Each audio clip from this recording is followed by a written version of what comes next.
Money Lee checking back in one more time with the Grass is Greener podcast. And when you talk about somebody that I definitely look up to, somebody that I admire, somebody from my hometown,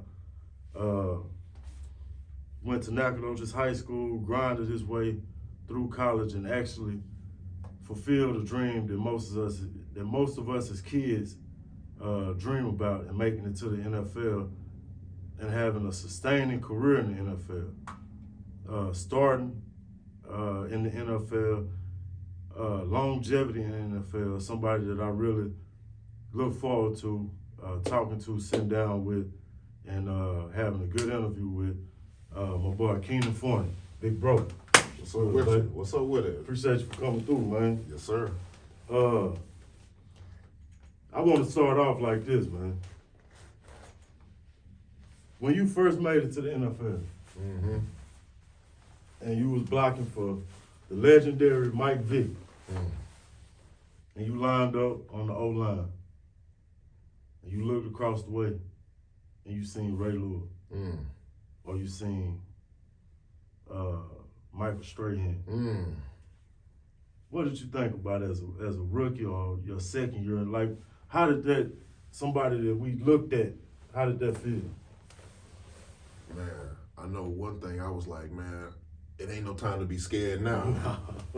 And another thing was, I was like, I'm gonna represent Nacogdoches, Texas out here, To the boy, fullest, man, because I don't want nobody calling me or my mama and them talking about, man, I seen Ray, I seen Warren and them get at your boy. Yeah. Nah, I wouldn't. No, I had too much pride for my city to not let them down, and just on competitive pride, I wasn't gonna let that scare me or take me off of nothing. Well, like when you started, when you got there, was that on your mind? Like, man, I'm finna actually be playing against some big, like people that I looked at on TV. Yeah, it first started in practice. Yeah. You know, when you first get drafted, you get out there and you see, Shane Droney or Travis Hall, Ed Jasper, some of the D tackles that we had, or even some of the offensive guys at the time, like Jamal Anderson or Chris Chandler. Yeah. It was just like, yo, I'm here. It was a few times, you get starstruck, but you got to snap out there. You gotta say back. Yeah, you gotta, because they'll put you, they'll make you look bad. Yeah, man. But it was fun. Like, it was just one of those times where I was like, yo, I'm here, and let's see what you made of. Let's see what we stack up with all these other greats, and I put my heart into it. Yeah. Did you make it to the league before Vic? No, we were actually the same draft class. Yeah. He was actually, the first African American quarterback selected first overall. Right. So he set history with that, and I went a little later on in the 7th round. So it was a special group of guys that was in that draft class, because we got about 5 starters, and we're still, when they have different little lists of the best draft classes of different teams' franchise history, we still up there, and that's I'm real proud of that. No, for real. So let me ask you, how long was you actually in the league? I was in the league 10 years. I was with Atlanta for 7, and then I went to San Diego and Jacksonville, each individually, for about a year and a half. I was in their seasons, and then I sometimes either get cut in, both times I got cut in after camp. Oh, yeah? Yeah. What was that like? After being in Atlanta, having, building you kind of built a home over that amount of years, then going to these other teams, and it's like, was it a point where you were like, this is it, man, I'm nearing the end? Yeah. It's hard to accept, but it's that's why you gotta I remember a veteran telling me when I first got in there, to try to save as much money and memories as you can. Get out with both, because you never know how long you got off in this game. So that's crazy, because you said that about the money. I was listening to Shannon Sharp and Ocho, and they was I don't want to throw my boy under the bus, but they were talking about AP, Adrian Peterson. Oh, yeah. And they was basically talking, not to single him out, but they were talking about how a lot of cats come into the league, and by the time they done, the money that they made, they spent it just as fast as they made it. Yeah, buddy. So once you finish, did we talked when I first got out, Mm-hmm. and you told me a little bit about how that stuff went with some of the dudes that you know. But me being somebody that never made it there, how is that possible? Like, you make this amount of money, then like it just. I know. I ask myself that same question all the time. How does it happen? But man, it happens, because I think a lot of times, our community, we're a little bit behind as far as trying to, finances and whatnot. Yeah. You know what I'm saying? Investment, portfolios and all that good stuff. And then some guys just get a little bit crazy with that money and just feel like it's gonna come forever. Gonna stay forever. Yeah, and it don't, man. You look up, next thing you know, you like, man, where did it all go? Yeah. Yeah. At the same time, you closing in on, you done past your prime. Mm-hmm. Now you thinking about the money, plus you thinking how much longer I got. So it's like, I know it become a sense of urgency for some cats. But in that same conversation, you told me that, with your upbringing, you knew how to be kind of smart with your money. Yeah. You know what I'm saying? So that's I know. Shout out to Earl and Andre Forney. Yeah, they set me on the right path, man, just from the beginning, bro. They my dad learned the game of, investment, and he taught it to me as soon as I got into the league. He was just like, hey, I want you to be here when it's all said and done. Yeah. You know what I mean? And I'm sitting up like thinking to myself at first, like, man, why am I gonna give this person all this money or whatever? Like, I can't touch it. You know what I'm saying? Yeah. But the more you learn, the more you learn about it. Yeah, he just kept staying on me about it, and I'm glad he did. Yeah, I heard a quote somebody said, and I actually put it on Facebook. The more you know, the more you realize you don't know. Yeah. And I know with you being able to achieve that goal, because us as kids, we look at the NFL like the glamour and the glitz, They rich, they got it all. But I know once you actually step foot in there and start seeing what's going on behind the scenes, that's when you say your mom and pops was, they lessons that they taught you came in the hand.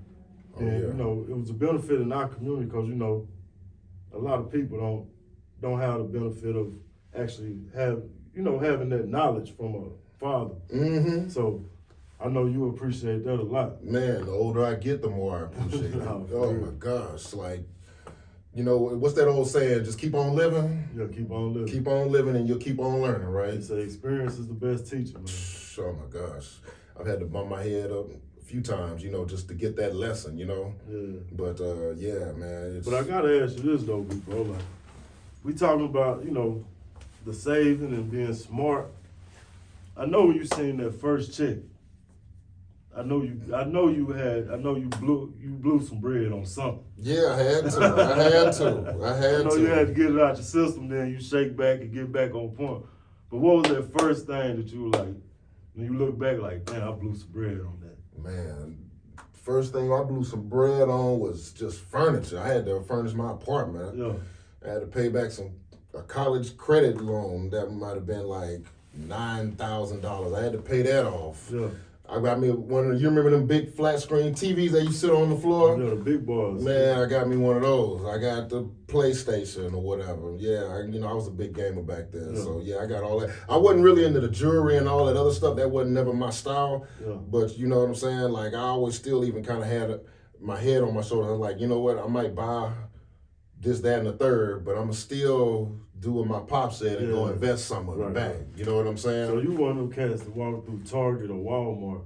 You know what I'm saying? Oh yeah. Get my drawers from Walmart, shopping at Walmart, all just that. Buying, you gonna get the PlayStation, the TV, you know what I'm saying? Everything that I want up from the Yeah, we gonna get that. I know that felt good though. Yeah, it did. It felt good to just, be on my own, be independent. You know what it's like, when you go work and you get that first check of something that you earned and you put in all your work for. Yeah, it was a proud moment for me, man. Like, when I bought my first truck, I got one of them Yukon Denali's. I put some 23s on it before when they was just coming out, man. I was trying to be like Baby and Bird, not Bird. I was trying to be like Birdman and Cash Money in them, man. Yeah, it was what was fun. it like coming from that and then finding yourself, because we're going to touch on you being in Hawaii and all, because that's a whole nother venture. Like, I know that was an experience. But finding yourself in Atlanta as an NFL football player, what was that like? I know that lifestyle in Atlanta can be. Man, it was like being thrown into the deep end and sink or swim. Right. Man, like, you know, coming from a country town, you know, kind of being sheltered a little bit in some ways. Now you in the big city and you the target, right, so to speak. Yeah, I had to learn fast. Yeah. I had to learn fast through some of the OGs on the team. Shout out Bob Whitfield, Moon Thompson. Yeah. Man, I had to learn from my own mistakes. You know what I mean? It was just it was different. Right. Yeah. I can imagine. I can imagine just me being in Atlanta with, you know, as a pro football player. I know it was enticing. Yeah, you in Black Hollywood. Like, yeah, you. Even at that, was that still the time of Freaknik and stuff? That was right after Freaknik. I just missed Freaknik. Yeah, I just missed it. That might be a good thing. It was a good thing. It was a great thing. It was a great thing. But I wanted to hit off with that, man. I wanted to get, because I always wanted to, you know, talk to you about that. Like, what was it like? Like, I can just imagine me playing defense and looking over there across the field and seeing Vic. You know what I'm saying? So I wanted to ask you, what was that like? But we're gonna go back. Well, you know, it was kind of it was an adjustment on both. It was an adjustment off the field, trying to get used to this new fame, this new bread, this new status and attention. And it was an adjustment on the field too, because you know, anytime you step up in levels, football, it's faster, stronger, all that. So I was having to absorb a whole bunch in a short amount of time. And what is the day-to-day like as an NFL? Like, give me a day in the life of a starting offensive tackle in the NFL. Like, in season, off season. Give me off season, then give me in season. All right, off season. So let's say it's just a regular off day in the off season. You're working out. Like, you'll probably be up around 5:36. Get you something to eat. Go over to the facility, and during that time, we had workout times. You could choose between 8 a.m., 10:30, and 2:30, I believe. So you just got to get your workout in between that time. I always went to the 8 a.m. workout because later on that afternoon, probably around like 6 or 7, I'm going to get me another one because I'm trying to stay. Yeah. And especially after my first year going against some of them dudes, I was like, yo, I got to hit this weight room. Like, man, like I got to hit it hard. Yeah. And so, you know, just trying to make that adjustment off the field, on the field, it's a lot, but man, I was built for it. Yeah. When did you realize, like, you made it there, you on the team, you one of the guys, when did you be like, I'm here, I belong here, man, I'm here? Man, it was like several steps. Like, when you first get drafted and you come there and you walk into the locker room and you see the current stars of the team, that's when at first you're like, oh man, there go Jamal Anderson over there, there go Patrick Kearney, you know. And then it hits you again when you get into the preseason, you play against like the Pittsburgh Steelers and you see, you know, yeah, guys like that, Earl Holmes, you know what I'm saying? Casey Hampton.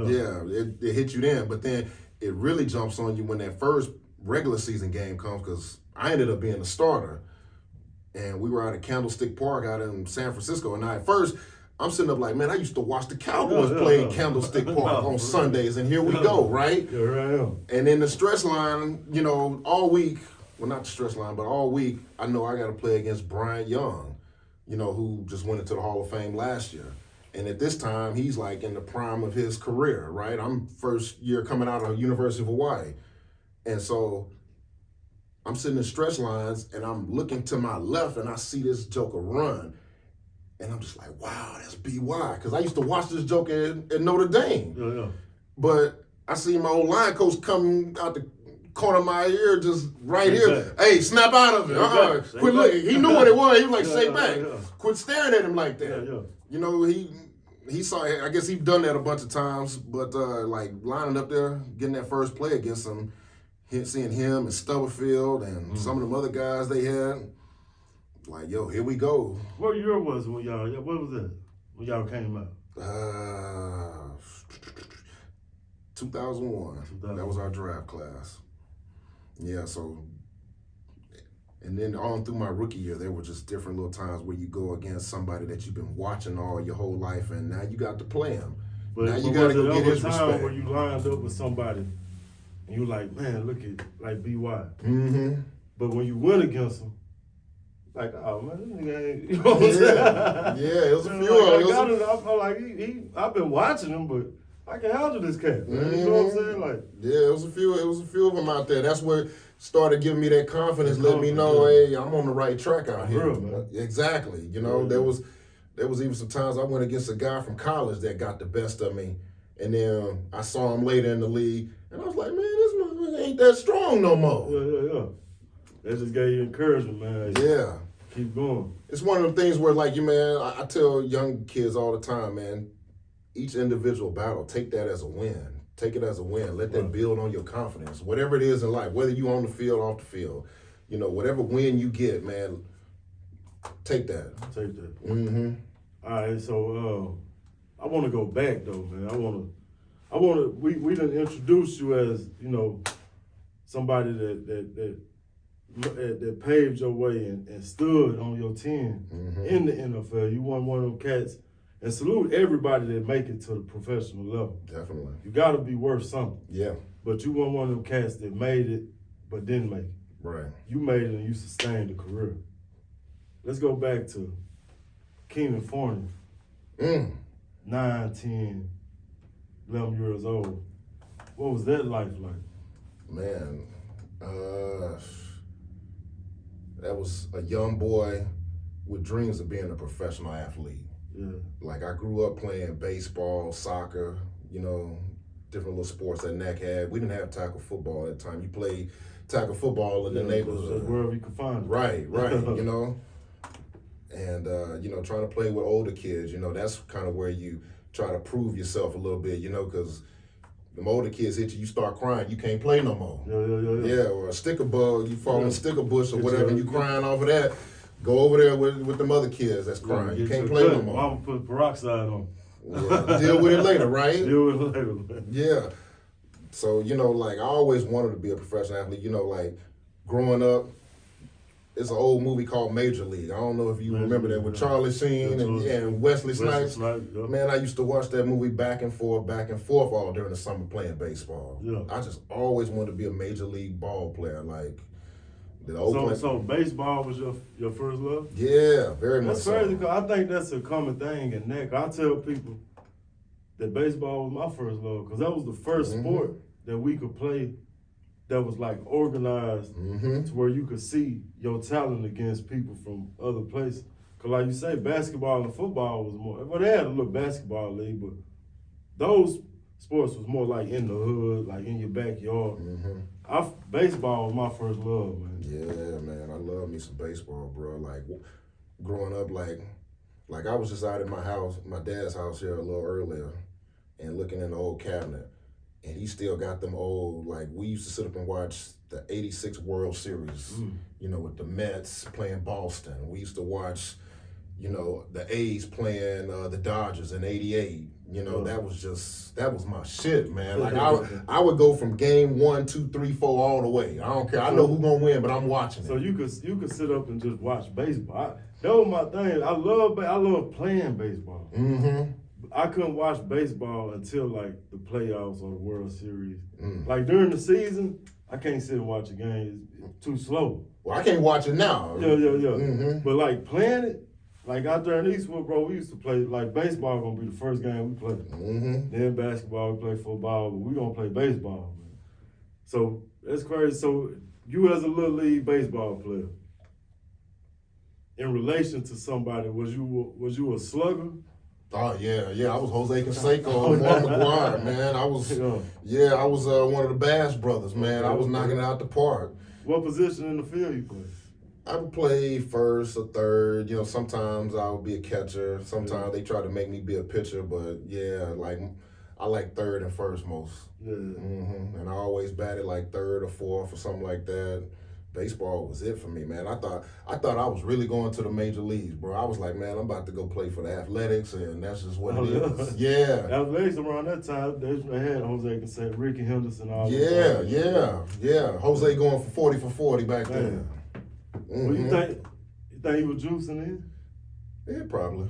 Probably. I mean, that's kind of what it's probably the culture of baseball back there. But I remember being a young dude, man. I don't know what it was about Jose Canseco, man, but he was one of them dudes. Him and Bo Jackson.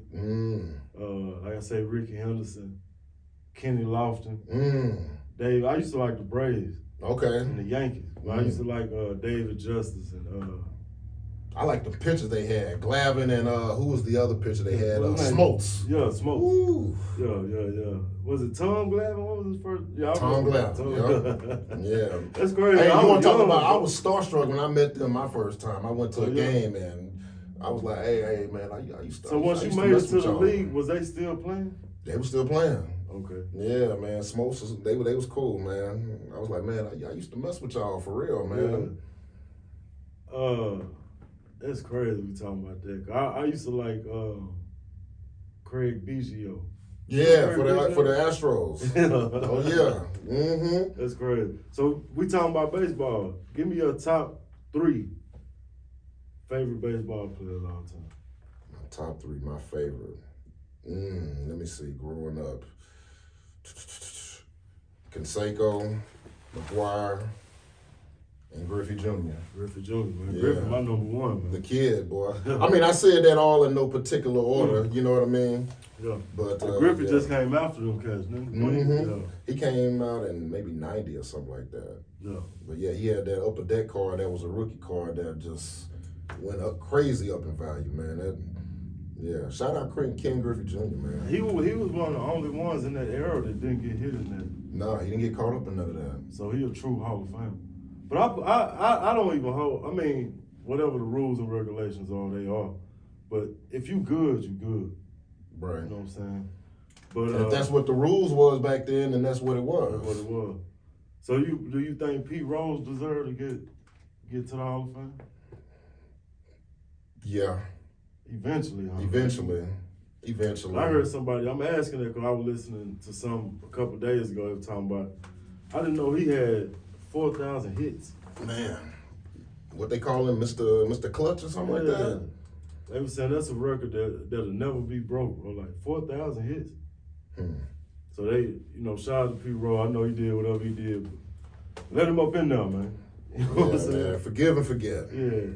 So as you moving along in your journey, when did football come into play though? When did you be like, all right? Man, football came in when I couldn't hit that baseball no more. And what it was like, I wear, like I've got LASIK eye surgery since. Yeah. But, back then my eyes were, I needed to wear glasses and I didn't want to wear the glasses or contacts, so I couldn't see that baseball the way I needed to. Right. And also too, you grow out of it too. Grow out of it. Yeah. Like I got to where I was watching NFL on Sunday with my brother all the time, watching the Cowboys, and pretty soon, the Cowboys of the 90s was what I was watching. Okay. I think everybody, that's what made them America's team. Man, bro. So you transition through baseball, now you're into football. Before we get into that, I be wanting to know, like, what's your top 3 favorite football players of all time? Top 3, my favorite. Growing up, like who was your? Let's see. I got to put all these guys in the group. The Cowboys O-line of the '90s. I know it ain't just one person, but it's all of them. Man, bro, those were the guys that I used to watch in high school, who I tried to be emulate. Nate, Mark Stepnoski. Leon was on the other side of the ball, but you had Larry Allen, who I was gonna say was like my number 2 after that list. Okay. Because Larry was just a monster out there. He had the record for the most bench press at the combine. No, he had that 700-pound bench press. Oh, 700 pounds. Yeah, he pressed 700 on him, bro. And like when you become, when you start playing, college or professional sports, you can start watching the game from a different, I guess, lens. You know what I'm saying? And then also too, when you watch it in the film room, you getting to see the sideline shot and the end zone shot. And so watching some of the stuff that he would do to guys, like, it was just amazing. Like you couldn't. How big was like as far as height? How big? Like what's the average height of an O line? Man, they go anywhere. Like some of the centers are a little bit shorter, guards a little bit taller, maybe 6'3", 6'4". Back in my era, now those guards are like 6'5" and whatnot. Yeah. And the tackles, Tackles like 6'8" and shit. Yeah, tackles are huge now, bro. Yeah. They taking like converted basketball players and just putting that bulk on them. Because it seemed like all the positions, even the D ends, like I seen Michael Parsons a couple weeks ago out there hooping at the All-Star, the Celebrity All-Star game. Mm-hmm. So it's like, are the players nowadays, do you think they more athletic than back like in the 90s? I think so. They that's look just, like them dudes. That's look just evolution, like, right? Yeah. I think so. Because we were bigger and stronger than the guys in the 70s and 80s. Yeah. You know what I'm saying? So yeah, these kids are. And just personal experience. Just sometimes when I go up to the Falcons facility and watch practice, or either talking with some of the players. Those linemen, they huge now, man. Like the young man that's playing guard for us now. Chris Lindstrom, he's about 6'4", and the left guard, Bergeron, he's about 6'5" or so. And they 6'4", 6'5". Solid. Yeah, solid. Because I look back, you remember, I remember Tony Saragusa. Yeah. You remember how he used to look in his like he used to look like he just was big, like kind of. Yeah, Goose was about 350 maybe back then. That's when they had them big fellas. Was he athletic? Like you think he could play today? Yeah. There's a space for him today. Yeah. Yeah, like he's a big run stopper. You know what I'm saying? The big two-gap run stoppers. Hell yeah, there's a place for those guys like him. And who else was on that line with him? Sam Adams. Yeah, there's a definite place for him. At Aaron Donald. Yeah. This dude look like he can play any position. Along that D line, he can. can. Like he can play all the way up and down that boy, man. Cause he look more like a linebacker to me. Yeah, he do. You know what I'm saying? But he's not built like your traditional lineman with a little extra body fat. D line I used to see growing up. Then I look at him, it's like. Yeah, that's a different model. Yeah, he a monster. Yeah, that's a different model. They done changed models. Because I think he's running like a 4.6 or something like that, man, and that's crazy, man, when they line him up in a wide 3 or even a 4-eye. That's hard for a guard, especially if you ain't got no footwork. Yeah. It's going to be a long day. He's fast, strong, he got the whole package. But he naturally smaller than most of the linemen he go up against him. Mm-hmm. Yeah. But here's where I guess a little my experience, I'll tell you, like most people will sit up and tell you I want a big 6'5", 6'6" defensive lineman. Hey, that's fine. But as an offensive lineman, I had trouble mostly with those D tackles that was 6'1", 6'2". That when they come out they stance, they still playing as low. Yeah, especially if they strong too. Yeah. Because them big fellas, after a while, they gonna raise up. Yeah, and you can get underneath them. So that's a good question. Like, who is in your career, like somebody that you remember, like after the game, you was like, man, that nigga gave me that work. It was a few of them, bro. Like that game against Brian Young, I was just talking about my first game. He got 2 of them on me. Yeah, he got 2 of them on me. I got a turf toe injury and was riding the plane back, and they was clowning me. Oh, shit. Yeah, they was like, man, you just gave up 2 to BY. We got Damian Lewis next week. What you gonna do? Damn. And it was just one of them kind of, if you weak-minded. Yeah. Gonna fold up. So what did you do though? I was actually out for the next couple weeks because of that toe injury. Okay, so it gave you a little leeway. Yeah, I missed a few weeks, but I had to keep coming back. I had to come back and fight. Yeah. And eventually, because you say you was at Atlanta 7 years? Yes, sir. So eventually you became one of the dudes in the locker room that had a voice. Like you, because I know, I went to U of H and stuff. I kind of know how, like, when you transition from high school where I was the leader of the team, then I go into this U of H locker room, I'm just another starting over. You know what I'm saying? Yeah. And I look at the dudes like Kevin Cobb, Phillip Hunt, a couple cats that made it up to the league, Jackie Battle. They was higher up. Like they were, they was already up in their years. So they had that voice. You know what I'm saying? Eventually you became one of them cats that was, you know what I'm saying, that had a voice in the locker room. Yeah. Did y'all do any hazing?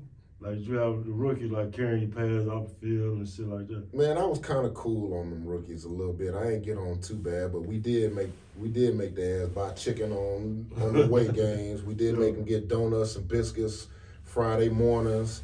You know, we did tax them a little bit on the dinners going out. I seen we're on. I watched the documentary about.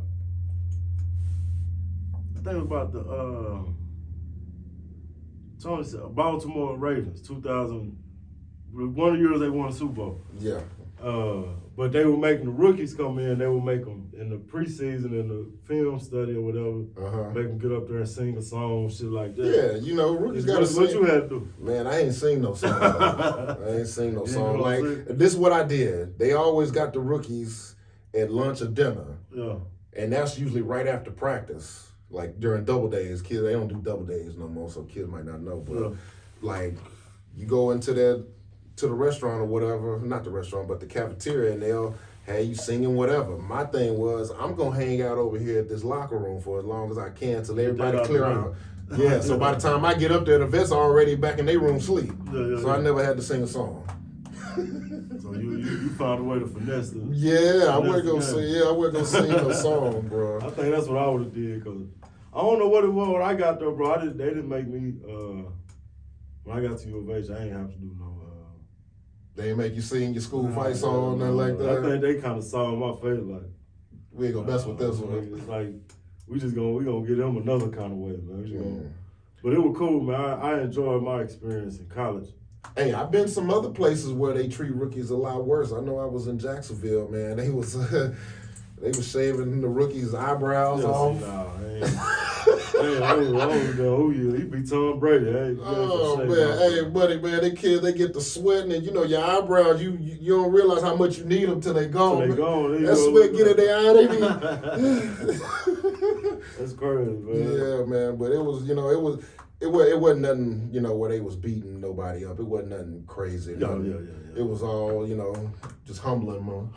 Give them humble a little bit. Yeah, get you in a position where you under my wing, so now I can talk to you and give you some game about it. Mm-hmm. So who was the cat that gave you, when you got there, that gave you some good game about not only how to play, but how to live as a NFL player, like some players that you ran into and encountered? Man, I had a couple guys that, showed me the ropes. Shout out to Big Bob Whitfield. Yeah, he showed me the ropes.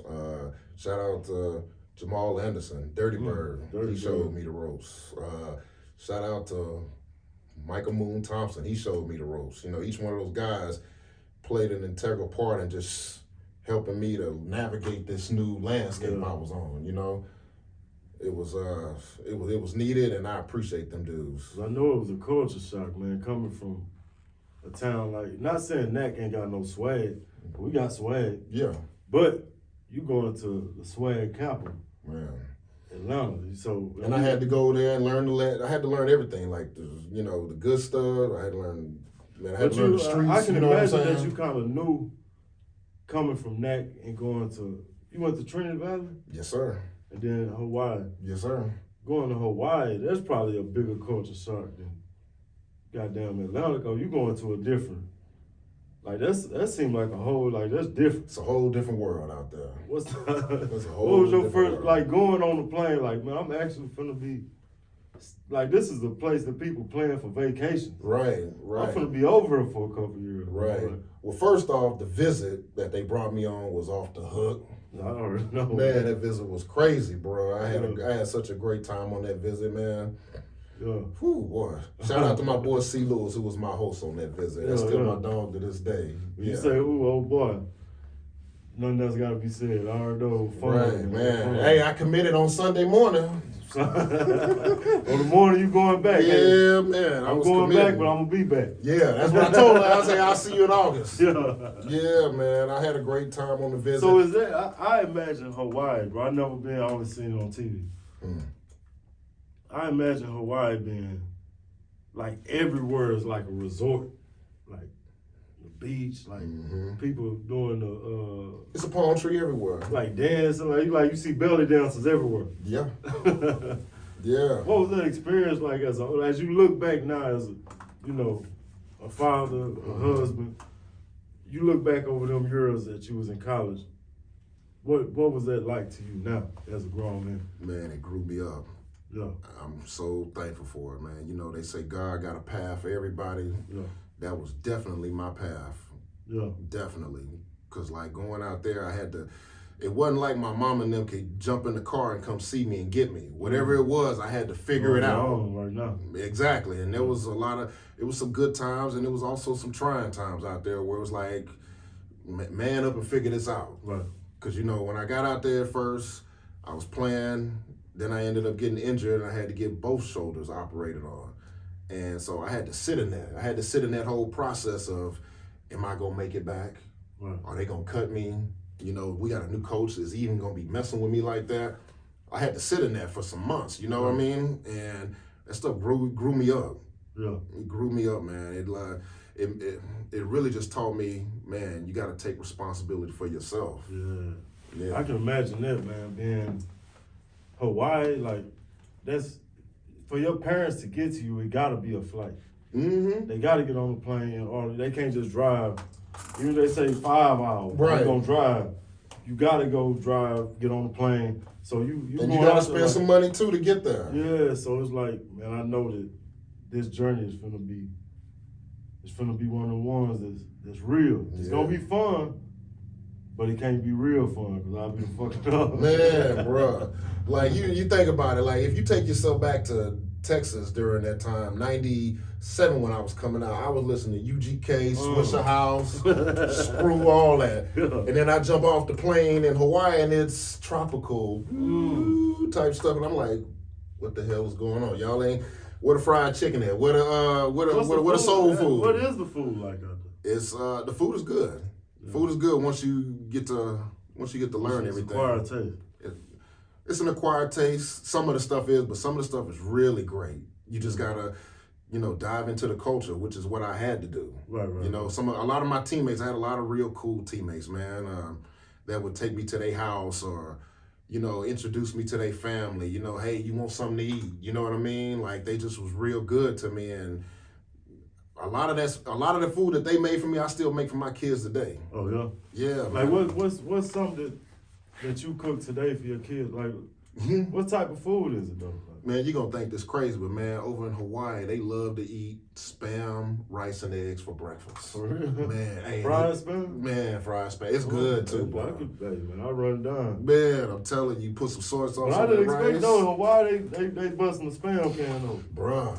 Yes, they are. Yes, they are. You got to think, it's a lot of different cultures. You know, you got the Asian culture, you got the Polynesians, you know, you got Filipinos, it's all in this big melting pot. Hawaiians, you know, and just all the different little foods and just things from these different little cultures and races, they all just throwing them in there together, bro.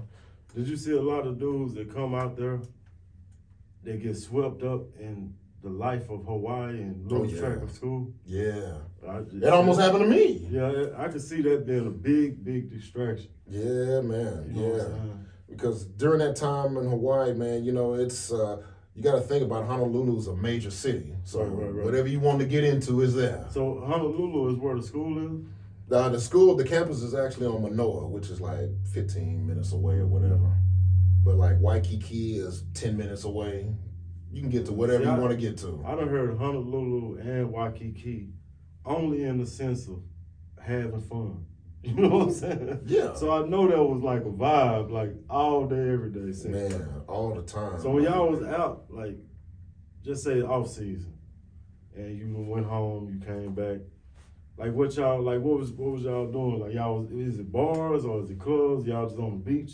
Like, what was the lifestyle like? All of that. All of it, whatever you want. Whatever you want, you can go find it. It's a major city. Yeah. Like sometimes you go to the beach on the weekend, but they got a lot of clubs for you, man. They got a lot of shake joints for you too. They got a lot of to be living on a tourist island. Mm-hmm.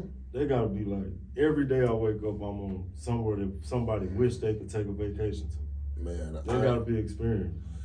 That was one of the best experiences of my life, man. Hawaii will always be like my second home. You know, like how often do you go back? I used to try to get there once a year, but you know, my kids being in school and having stuff in the summer, it makes it hard. But my son lives out there, so I try to, you know, make it a point to get out there. Okay. Yeah, Hawaii is a definite vibe. If you haven't been, you need to go. And I don't want to get negative, but I imagine, like, what's the crime rate like is it high crime out there, or is it like? I don't know what it is now, but during that time, I mean, they had crime, but it wasn't a lot of the violent crimes. Yeah. You know what I mean? Like I mean, and stuff. Yeah, like you know, they had drug crimes, but you know, they wasn't, you know, it wasn't like most, like their addicts would be on ice or something like that, you know. So they get in trouble for having too much fun on drugs and stuff like that. Right. Because, I mean, it ain't like, I mean, you steal a car, where you going to go? Yeah.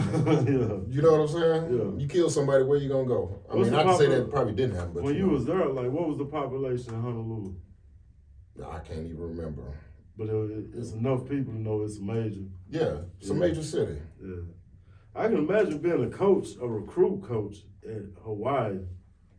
You ought to be able to recruit, like, you ought to be able to get somebody, you know what I'm saying? Like, I bring you out here to Hawaii, man. Mm-hmm. Like, well, that's why they, you know, there's this long-standing rumor about Hawaii, like, you can't go on a visit unless you commit to them, you know? And they asked me that same stuff too, but they kind of pitched it a different way. They was like, hey, if you come on a visit, how likely are you to commit to our coach? I was like, man, if I like to visit, I'm going to let him know. I'm going to commit that day. Why is that, though?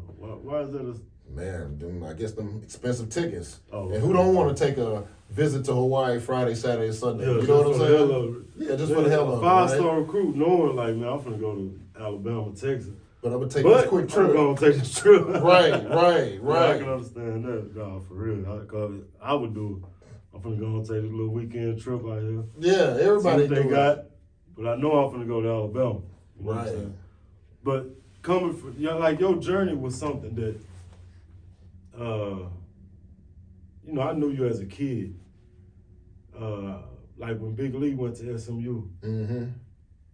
Me looking at Big Lee, I felt like I gotta go D1. In order to make it, I gotta go D1. Mm-hmm. You went the Jimmy Butler route, where you went JUCO, transferred, you took the long route, you took the scenic route. When you went JUCO, was it ever a point where, like, man, I'm down here at JUCO, I can't go all the way to the league from JUCO, you know what I'm saying? Mm-hmm. Like, how did you work yourself through that transition? Man, like going to Trinity Valley, like first, like when I got the scholarship, you know, I looked at it as opportunity. And then when I got there and then realized that don't nobody show our highlights on Saturday on ESPN. Yeah, it's like you kind of in purgatory. People done forgot about you over here. So, you know, you be over there, it's you gotta be self-motivated. Right. Because when I first got there, you know, I did well my first 2 semesters, and then I got to hanging with the boys on the team. You know what I'm saying? You got comfortable. Got very comfortable. Yeah. You know, a lot of, you know, shout out Trinity Valley, national champs, baby. Got too comfortable. Champ this year? Oh, y'all won? We won it in my year. Okay. Yeah, my sophomore year, we won it, man. That was a hell of a crew of guys, man. I learned a lot from them. Like my 2 years there. Like I always tell people this, like at NAC I was a okay good player, but then when I went to Trinity Valley and a lot of my teammates were street dudes that were still playing football, right. I got a lot of that softness out of me. You know what I'm saying? I got that dog in me. Like I start talking shit to people. Yeah. You talk shit to me, you pissing me off. Let's go some more. You know what I mean? Yeah. So Trinity Valley. They brought that beast up out of you, man. Definitely. Yeah. Most definitely, man. And then when I went to Hawaii, they just polished it all up. So what being at a JUCO is the recruitment to go to Hawaii, like when you got recruited to go to Hawaii, is that the same as being in high school, like where college coaches come to the junior colleges, recruiting, sending letters type of thing? Yep. The same type of process. Same process. So except at Trinity Valley, like in the springtime of my freshman year, they had like a spring pro day type of deal where all the upcoming sophomores, we get out there and run the 40 and we lift, jump, and do a bunch of agility drills. And you have a bunch of college coaches out there. And as a matter of fact, the guy that recruited me to Hawaii, Tom Williams, he was out there that day. And it's crazy. You never know how God is gonna line stuff up for you because I never knew he was out there. I'm steady looking at the recruiter from Oklahoma or from Arizona State. You know what I mean? Yeah, yeah. You know, I done forgot about this guy over here, but he kept his eye on me the whole time because that day I ended up running a 4.96 in the 40, and he was just like, I guess he liked what he How saw. tall was you? How tall you before? How tall am Like I? when you was getting recruited? Probably like 6'2". 6'2"? Yeah. Guard? 6'2", yeah. Yeah. And I just kept growing. I kept growing all the way through my third, fourth year in the NFL. So what, you like 6'4" now? Probably not now. I done got old and I'm shrinking. But But it's crazy how when we get older, you go up and I promise you, man. My son, he patted me on the head the other day. He talking about how you getting make short it pops. How did it feel? I said, man, don't be patting me on the fucking head. I'm still him. I'm still him. Don't forget about still it. get aggressive, man. Right. Yeah, man. But I want to say when I was at the combine, I was like 6'2" and 7/8. And then just one off season 3 years later, they measured me again and boom, 6'3". Okay. Yeah. So that's a good size for a guard at that time. I mean, a lot of people during that time said I was undersized and they used to try to knock me on that. But, you know, am I effective? Yeah. Get the job done. Yeah, Because exactly. at that time, that's before all this West Coast spread. They were still running counters where you the guard pulling. Yeah, and Dan Reed's offense, we ran a lot of that.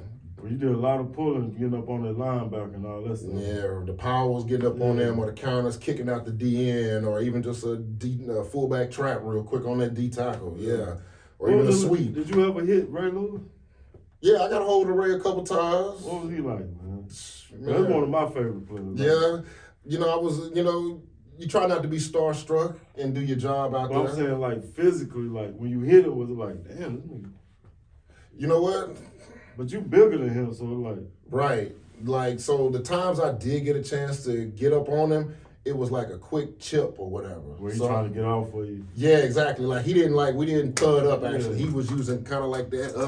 Trying to get up under you. Yeah, I'm going to rip on the Yuki at the last second if you too high. Yeah. Yeah. But that was a totally different team with him and without him. No. Because my first year we played against them, they didn't have him, and the defense was kind of quiet. You know, they were doing their job, but you know, they was playing it cool. Then the next year, when he's out there with him, the whole defense, all of them out there running their mouth talking shit. I'm like, oh, so y'all done got hard because Ray out here now? That boy said, I remember Ray said, he told the quarterback, if you score 14 points, we'll win. Because the defense, we're going to keep them under 14 points.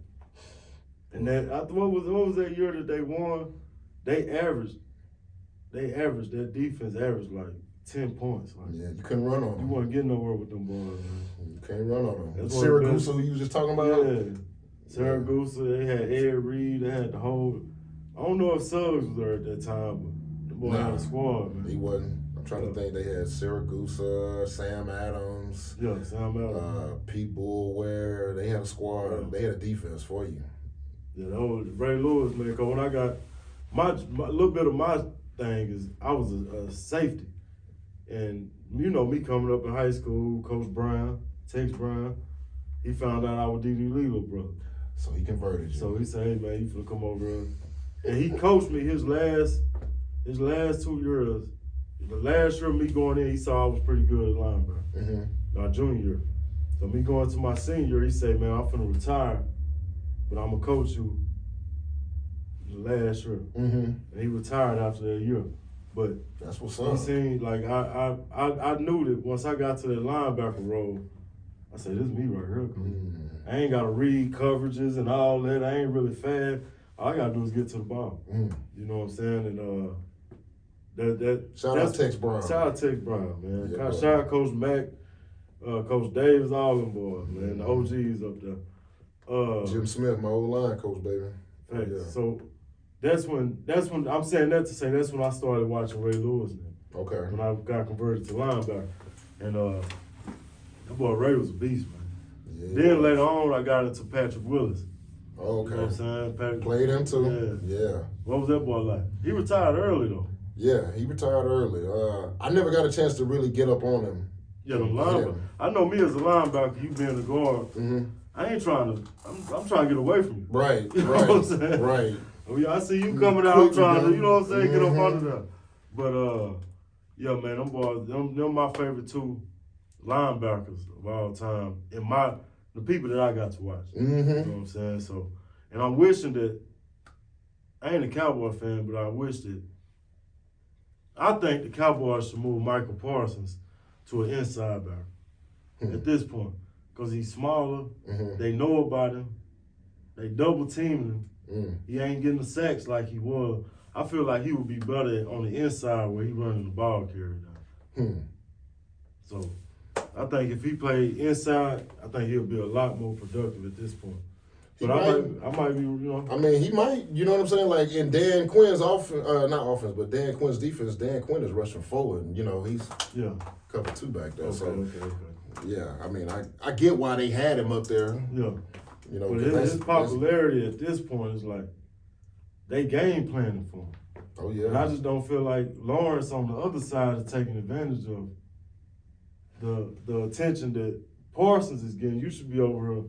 You got to take advantage of that. You know what I'm saying? I don't feel like all these one-on-ones, man, make it happen. I don't feel like he taking advantage of it too much. But how many sacks he had last year? I don't know. Yeah. I just know he wasn't really. And I could be wrong. For me watching, I won't be seeing him being the Lawrence that I saw a couple years ago, where he was just really. He was real disruptive. You know before he got that contract? Yeah. He was real disruptive a couple years ago, man. So, and I ain't like I say, I ain't a Cowboy fan. I'm a 49er fan, but I like Michael Parsons. And I just feel like me watching the game, his speed, he'll be good at a spy. The running back, being on that running back, getting up in there like Ray Lewis, he'll be good at that spot. But man, who knows? They might be having those conversations right now over there in Dallas. Might be, man. So. Because they got a new DC, right? Because Quinn left. Yeah, Quinn left. Yeah, so you never know. But get back to this, what we talking about, man. Like, so now you at Trinity Valley. I want to know, like, because I knew you as a kid. You know what I'm saying? Like, what was your high school? I knew you as a kid from being around you. I didn't know what your actual experience was in the, you know what I'm saying? What was your high school years like? My high school years, man. As far as sports, like, what was that on? On the come up, trying to figure it out. Like 9th grade, I didn't play football. 10th grade, I decided to come back out and play. I was not starting. I was behind some other guys, you know, playing offensive line. And then, you know, back then they had the 6-week report card period. So if your grades weren't right, you got to go sit down, right? No pass, no play. Yeah, so our whole D-line failed, and they gave me a chance to go play. So I got a chance to go out and play and develop a little bit my sophomore year. Then my junior year, you know, I came out as a starter and then ended up not playing well the first game, lost my job, and then came back and got a few, you know, starts towards the end of the year. And then, like, my senior year, I just really took off because, like, I always took football serious when I saw it was going to be my lane. You know what I'm saying? Like, I always tell kids nowadays, man, find out what your lane is and get in it, man. You know what I'm saying? And I knew that football was going to be it for me. So when I realized it was it, I started buying like all the different recruiting magazines, like the Dave Campbell's magazines, the Max Lemon blue chip recruiting magazines. And I used to read that stuff because I wanted to know who the best out here, who the best in Texas. And this before the internet where you could just, yeah. So you had to get in the magazines and actually look at something. Yeah, you had to go to Walden Bookstore or either go to Kroger's or something and go in there, you know, the section and get it. Yeah. But I was always on the hunger for knowledge, trying to see who the best was and see what they do. And during high school, I remember there was a lineman down in Katy. I think it might have been Taylor High School, or Katy, I can't remember. But his name was Brandon Houston. And he was like the #1 lineman in the nation, or in the state of Texas. And I read some magazine where he was talking about how his dad used to put their old Ford Bronco in neutral and have him pushing it 10 yards, just working on his legs, working on his core, just his overall strength. And just hearing him, you know, talk about how hard it was and then how easier it got for him and then how easier it got for him on the field to move people. I said, man, if it worked for him, it's going to work for me. Right. So I did that shit all summer. I even do it during the football season. You did what all summer? My daddy had a Suburban and they had a Mazda pickup truck and I'm pushing that bitch. You know what I'm saying? Yeah. I remember I had it on Nago's field one time. Coach came out, hey man, get that off the field. Yeah. I'm just trying to measure where my 10 yards is. You know what I'm saying? Yeah, that's crazy. So you put it in neutral and you buying that boy. Pushing so it. By the time you get to the field and you got this high school, so this dude right here might be 230, 240 at the most. You know what I'm saying? No problem. There ain't no problem. Yeah. Once I learned to get that second step and working with Jim Smith more, all that stuff, you know, that extra training or whatever that I was doing, it just kicked in for me. Like I always was just, man, I just wanted to be somebody. You know what I'm saying? Yeah. And I knew football was going to be the way to get me there. At that point, once you hit those years of your high school, you started knowing, like, football what it is. Yeah. And baseball was me young, I like it. But now it's, I got to get locked in on, dang, that boy out there pushing it. Now, did your daddy ever videotape? Nah, we had. That was just something you were doing. Something I was doing, like, something that I did on my own. Like only a couple people knew about it. Like Kendall Hill, he knew about it because I tried. Said at the school the other day. Yeah, he knew about it. My coach, he knew about it because he had to tell me to get the truck off the field because he thought I was gonna hit one of the water sprinklers. I imagine that next year going in, everybody kind of knew. They might not knew about that, but they knew something was up. But you say you came back in your senior year and was. Well, it was a progression. Yeah, it was a progression. Like, you know what I'm saying? Like, the first game I did okay, and, you know, it was just little steps until we got to where we played against Lamarck High School, which at the time was the number 1 4A team, and they had just been in a state championship game the year before, and they had a bunch of super teams on their squad. So by the time we go down there and play them, it must have been like the 4th or 5th game. That's when I really let it loose and just all the technique coach was trying to teach me, and it just came together. You know, the light come on for me. And I was getting all kind of pancakes in that game. Was they running the triple option then? We was running wing T. Okay. Yeah, we was running wing T then. So who was some of the players that was like the quarterback? Who was the quarterback at that time? Quarterback at the time, who did we have? It was Peanut. Peanut Williams, shout out Peanut. Yeah. Dan Weaver was one of our quarterbacks. Running backs was Taiwan Hall. Yeah, T Hall. Shout out to every one of them. I'm trying to think who else. NAC, we never excelled at actually winning. But I always say, bro, we had some good athletes, bro. Like, we had some good players. All them years, bro. Like, always did. Like, you know, before you even start watching NFL or college or whatever, I was watching high school. Friday Night Lights. Yeah. So my favorite guys to watch, Marquis Blacksher. Brian Hunt, you know. Hunt, man, Trey Moore at cornerback. Oh, man, Trey Moore was a monster, bro. Yeah. God dang. So you left before Big Lee and Rico got there. You was already gone. Yeah, I was already gone before they. But like my favorite older ones, offensive line, Chip Rogers. Yeah, Boosie Williams, James Scott. Man, I can name all those guys. Man, you know you watch those guys and seen the success they was having. You was old enough for that '92 team that went to the playoffs. I went to every game. Yeah. That's how I know who the ball was. Chapman, all them boys. Yeah, Carl. I forgot Carl was a monster at quarterback too. Big Hunt, man. That's my bro, man. That's Big Hunt. Yeah, man. Big Hunt was a beast at that linebacker. Bruh. Hey, we had to practice against these cats. Oh, were you scout team? Scout team. Yeah. Crash dummies. Yeah, shout out Big Hunt, man. Yeah, man. Marquis, man, he was out there. Yeah, say Marquis. I was young. I remember the name. I remember watching, but I couldn't take it in as a real. I'm just watching. You know what I'm saying? As you get older, you're able to really watch the game. But I used to hear that name, Marquis Blacksher. They said he was a beast. He was running back? No, Black was a linebacker, and Black would knock your head off too. Oh, for real? Ooh-wee. He caught me slipping in practice on them JV days before. Yeah. So I know what time it is with him. Yeah, I heard that every time they talk about, Nacogdoches greats. They bring that name, Marquis Blackson, man. Shoot, Isaac Bell too, Isaac the Bell. running back. Todd Lloyd, wide receiver. Yeah, I used to watch all them dudes, man. I wanted to be just like them. So that was before you started liking, looking up to the NFL college player. Them Dragons was that's the initiation. The Black Hat Dragons. I remember when I was coming, I used to look at my brother and them highlight film. Like how you say you used to look at the baseball. Mm-hmm. They had the VHS. Mm-hmm. My brother had a highlight film. Right? Like if I'm just chilling, I'm gonna put that boy in and look at the boy highlight film, man. I wanted to be a Dragon, man. Get inspired, right? Yeah, man. That's where it started, man. I'm telling you. And also too, you know what I'm saying? Like football was one of the things where that was kind of another way to get some kind of respect, so to speak, for yourself. Yeah. You know what I'm saying? Competition, aggressive. Exactly. Physical. All that. Yeah. All that, man. Shout out to them 92 Dragons, bro. Shout out to them boys, man. Man, I'll tell you a quick little story too, man. I used to look at them dudes so much that I remember one summer I got a chance to go play. You know how you play football in the stadium in the summer or whatever, just tackle, coach give you a ball, you go out there and who show up, that's who playing, right? And I remember when Carl Chapman showed up out there one day.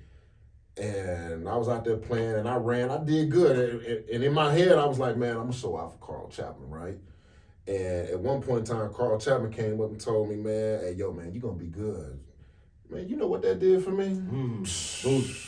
Confidence level. Through the roof, man. Come on, man. Because them boys was our pros, man. We from a small town. We don't have professional teams. So the Dragons that's who we, you know what I'm saying? That's who we look to. The Cowboys are 3 hours away. The Oilers are 3 hours away. That's a dream. But reality, physical, somebody that's tangible, them Dragons was what it was. Man. Yes, sir, they was. So shout out to the Dragons. Even though we ain't just nationally known, state championship, man, we got a culture down here, man, and we love the people that go before us and come after us. Man, I'm telling you. Yeah, man. So I looked up to you boys like that. So yeah, man, closing out, man, I appreciate you coming through, man. Stopping by, chopping game with your boy, man. No problem. Run it down, just your journey. I kind of went backwards. We went backwards, we went all over the place, but we got it done, man. And I think the people will love it. So, I hope so. Before closing out, man, just tell the people, you know what I'm saying, what you into now. If it's anything that they can look forward to coming from your family, what your kids up to. Just, you know what I'm saying, just let them know what's going on right now with you. Yeah, my son, he's getting ready to go to Bethune-Cookman University. He got him a scholarship.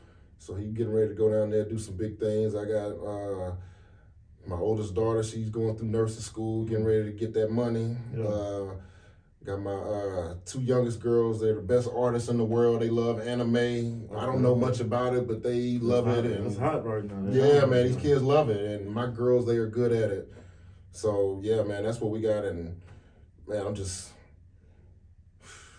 blessed, dog. Blessed. That's the word. That's the last word that a nigga can say. When you think about where you come from, what you've been through, now you talk about your kids being successful. Man, that whole journey and process of just like you said, from a kid in Nacogdoches to growing to this 45-year-old man now, Blessed. Man, I'm blessed because I've gone through some really great things. I've gone through some bad things, but man, God is so good, man. Yeah, man. Still here today to talk about it. I'm telling you. So, and there's a lot of young cats, man, that's coming up that females and males I'm directing this podcast to. I want them to see that coming from Nacogdoches, it's people that's actually doing positive, uplifting, successful things. It ain't just what you see around here. The mess that you heard, it's actually people from your hometown that went on and did successful things. So that's the base of The Grass is Greener TV, man, is to show where we come from. You don't have to stay there. Right. You can go far beyond that. Right. And don't be afraid to be different. Don't be afraid to be different. So, and that'll close it. You got anything to say to the young generation? Man, just what I said. Don't be afraid to be different. Don't be afraid to venture out of Nacogdoches if you're from here. so you can go through that process of and that journey of where you're trying to get to. Man, don't be afraid. Don't be afraid to turn your ear off to certain people that's telling you can't do it.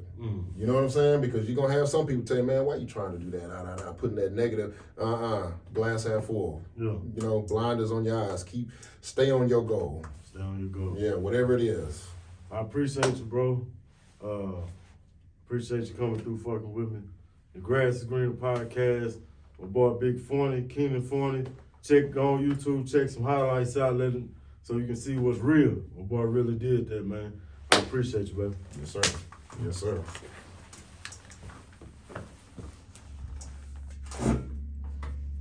Man, that was the best podcast I was on. I've been on some podcasts and them motherfuckers don't know how to keep it flowing and going. Yeah.